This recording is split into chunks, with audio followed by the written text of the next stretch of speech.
Hi, my name is Deborah Meal, and I'm going to talk to you about emotional regulation. And one of the things I want to speak to you about this evening is that one of the things that's very important in regards to emotional regulation is understanding that when you have emotional regulation, you're then able to create long-lasting relationships, and you're also be able to create your own inner peace. Lots of people talk about inner peace and how we seem to achieve it, but one of the best ways to achieve it is actually through emotional regulation. The very first thing that we need to do is to figure out, well, how do I obtain emotional regulation?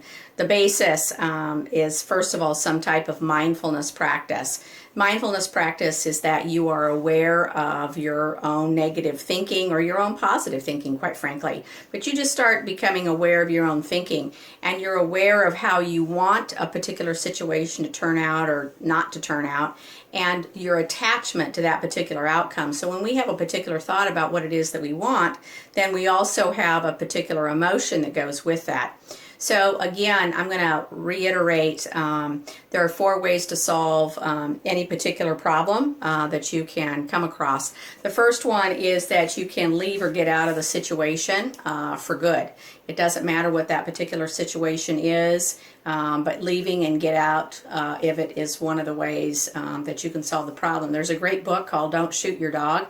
And I want you to know that one of the things that it says in the book is that you can shoot the dog for misbehaving and you will have immediately solved the behavioral issue right away. So most of us aren't going to do that, obviously. You can learn a particular skill and you can change the situation. Now, we can't really change other people, but we can change our response to those people, and in that regard, that person will respond differently to us. We can feel better about a particular problem. We can learn to regulate our emotion in regards to a particular problem. That's taught a lot in particular groups like Al-Anon, which is very, very successful. We can accept and tolerate both the problem and our response to the problem. That's the third way that we can learn to solve a particular problem.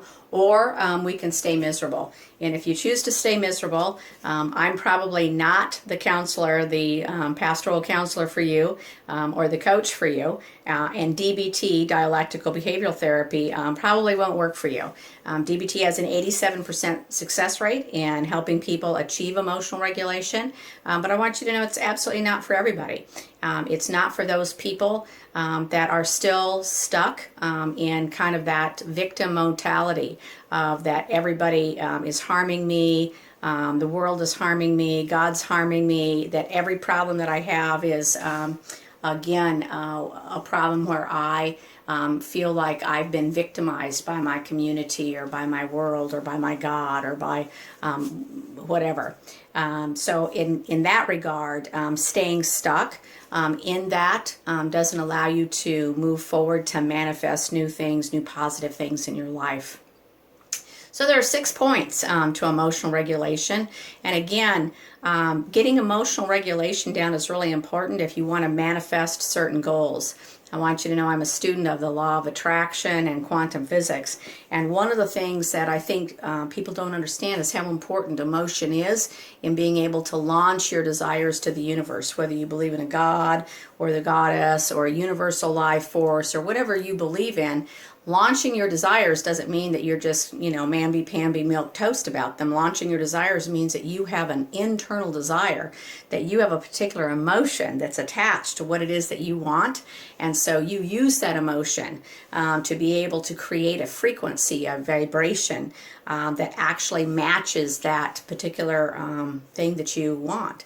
So let me give you a primary example. My husband, he needed a new car. And we don't buy new, we buy used. And we bought a lot of different cars throughout our marriage of 15 years. And one of the things that he wanted a new car, and he'd always wanted a Jag. And so I said to him, well, why don't you look on the internet and see if you can find one? So he did. He found one and he printed a picture of it. And within about a week, we had a gold-colored Jag that went across, our screen on the computer in regards to somebody that had one for sale, and it was 35,000 miles, and it was about $12,000, but it was gold in color. And there were two problems. One is I'm not real fond of gold, and two, it was a little soon for us financially. And I said, okay, well, we know that they're out there, so can you wait for a week or two, and can you manifest something else? And he said, sure. Obviously, I've done it one time. I should be able to do it again. So he put a black one up that he thought that he liked, and I said, so here are the requirements. I said it needs to be no more than $13,000. It needs to have about 35,000 miles on it. We need to get bumper-to-bumper coverage on it, because we'll never be able to cover if the engine blows up. It'll cost us too much to replace it. So I said, that's what I think that's what we need to look for. And he said, oh wow, he goes, I can't even imagine if that's going to happen, but we can certainly give it a try. So, but he really, really wanted this particular car. And sure enough, just about 6 weeks later, it came available, and a man had a car. It had actually 37,000 miles on it. We paid $12,900 for it, and it was absolutely in mint condition, and we actually got bumper-to-bumper coverage on it. So what I'm trying to tell you is that it is your emotion that helps you make it to the vibrational frequency that again gives you what it is that you want. And material things like cars are just kind of an example. It's relationships, it's the kind of job that you want, it's the kind of life that you want to live, it's the kind of home that you want to live in. All of those things matter to us individually. And I think that we can be respectful of one another's dreams and desires and actually help people be able to manifest those things, but we can't do that if we're mindless, and we can't do that if we don't have any type of emotional regulation. So here are 6 points for emotional regulation. The first one is that you need to treat physical illness. And physical illness isn't just the body. Physical illness is also your brain. Your brain is encased in that skull, and it has the skin suit all over it, but it's still physically part of your body. So if you aren't treating your brain properly, if you haven't gotten a correct diagnosis, if you have a diagnosis, if you haven't gotten the correct diagnosis, if you have not been able to get on the right meds, if you haven't been able to get something like a SPECT image that shows the hot spots and cold spots of your brain, for you able to get a correct diagnosis and for you to be able to get on the correct meds, it's one of the first things that I recommend, because you can't change your thinking, you can't change your emotion if your brain's on fire all the time. It's just kind of common sense for me to look at the organ that we're trying to treat here, which is your thoughts and your emotions equal your behavior. So your brain's really important to that. We need to develop a plan for laughing more. I tell people that come to me for coaching to, again, be careful about what they watch on TV. Don't get too involved in the news. Try to stay away from, again, stories and plots where people die at the end. Lassie dying at the end doesn't make anybody happy. It's the same with, gruesome murders and that type of thing. Be careful what you, again, see, because that goes directly into your brain. I also try to tell people to stay away from listening to music, that somebody done somebody wrong song. Probably not going to be in your genre of music for a while if you're trying to lift your spirits. There's not much uplifting about that. Listening to the, I like to say, the country western stuff where, again, the dog dies and the house burned down and the wife goes and lives somewhere else and she has an affair and all these terrible things happen. You probably don't need any more of that in your life. Most of the time we don't find that stuff very funny. And so again, it's about listening and watching stuff that, again, uplifts us. So number 3 is about balanced eating. And this is absolutely one of my favorite things. If you think that, again, eating ding-dongs and ho-hos and sugared things in the morning, chugged by chocolate milk, is breakfast food, I guarantee you it's not. Those are not breakfast. Those are empty calories. They don't do anything for you except make your body toxic, make your joints inflamed, and quite frankly make your brain inflamed. So if you're eating that stuff in the morning for breakfast, I'm going to encourage you that there's actually things out there that you can eat, like bacon and eggs and whole grain toast that doesn't have sugar in it. There's also some hot cereal. We all ate hot cereal about 100 years ago. Nobody thought anything of it until, again, we were able to get Cocoa Pebbles and some of those other Fruity Loops and some of that other stuff that's absolutely loaded in sugar, and then we wonder why 2 hours later we feel awful. We're unable to think, we have brain fog, we're unable to get up off the couch, we need another 6 cups of coffee.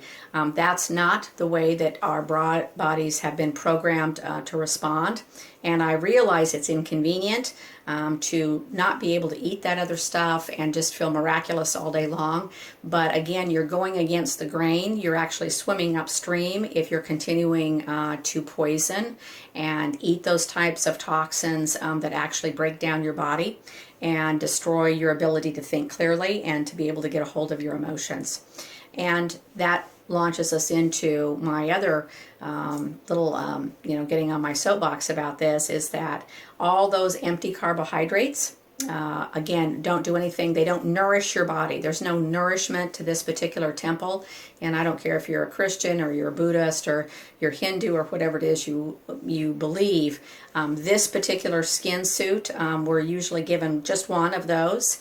And so the idea is that if you protect it and you care for it, then you actually do many things to then promote your thinking and your behaving in a way that contributes to society. So it is really important to honor this temple, this particular body, in a way that benefits yourself, benefits your family, and quite frankly benefits the rest of the community. The other thing about eating that I want you to think about too is that lots of protein, our brain actually needs lots of protein to function correctly, and lots of vegetables. Try to stay in the organic realm. We now know that there's a lot of pesticides and a lot of toxins that our food's been sprayed with, so it's important for us to take a look at that. The fourth thing is to avoid mood-altering drugs. I don't care what it is. If it's mood-altering, it doesn't matter. It doesn't matter if it's wine. It doesn't matter if it is cocaine or meth or pot or tea or too much caffeine. Anything that alters your mood, you need to at least be aware of. So that you can make, again, rational choices. Again, our thoughts plus our emotions equal our behavior.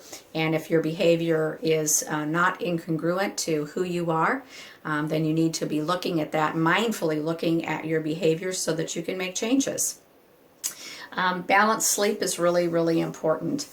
We've now found that getting enough sleep is usually somewhere in the 8-hour mark.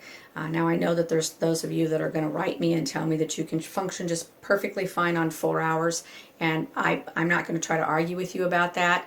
I'll just direct you back to the science that says if you can't get enough REM sleep, your body is eventually going to break down. And you're not going to be as healthy, you're not going to feel as good, you're going to bite people's heads off, and you're not going to have the kind of life that you particularly want to have.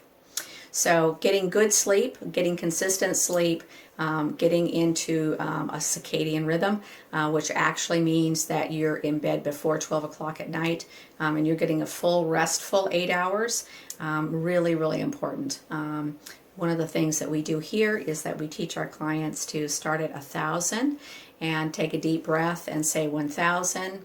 And I am deeply relaxed. As you leave that breath out, say I'm deeply relaxed to yourself, and then say 999. And then you can say deeply relaxed and 998, and say deeply relaxed 997, and then say the words deeply relaxed to yourself. Quite frankly, I've only had very few people actually make it past 900. Doing that particular thing. It will put you back to sleep. And if you wake up, don't get up and read. If you need to go to the bathroom, you can do that, but start that sequence again. And what happens, quite frankly, is it puts all of your thinking back in your prefrontal cortex, so you're not in the limbic system of your brain where worry is. And it puts you back in the prefrontal cortex of your brain, and it actually just bores you to sleep. And at that point, that's again how it is that you are then very successful in making this happen. The last thing is exercise. And I want you to know that there are a variety of forms of exercise, and I'm not going to pick on you about which one to choose. If you're walking, if you're swimming, if you're doing Zumba, if you're doing aerobics, all of that sends extra blood to the brain. And I actually asked a doctor about this, and he said actually sex counts also. But it has to be 3 times a week. It has to last more than 20 minutes, and you have to work up a solid sweat for it. So those 6 tips will help you in emotional regulation, along with your thinking and changing your behavior. So I want you to know, have a peaceful evening, and I hope and I bless you to know that you can go forward and you can create anything that you can dream. You can actually create, and you can transform your own life. We've transformed our own lives, and we know that you can transform your own life also. Thanks so much. Bye-bye.